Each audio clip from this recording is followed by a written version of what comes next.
hanyar neman kuɗi ba ta kaɗan a ƙasar nan. Ko ta ya za a nemi kuɗi da ganyen da yake faɗowa daga kan bishiya? Assalamu alaikum jama'a, suna na Aisha mai Kano. Zo mu je ku gani.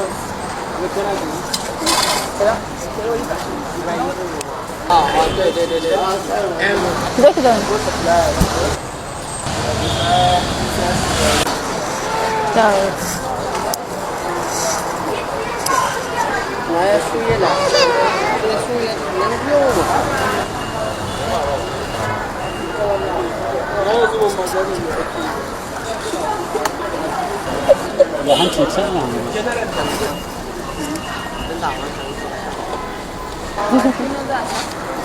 Ina jin ciki suka saka saboda hoton ya fito.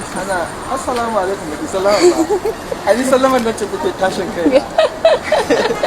Assalamu alaikum.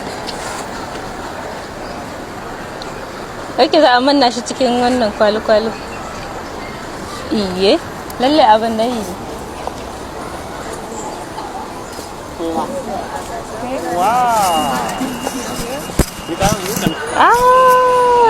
Har zana a tamfar sai da ya fito. Iye.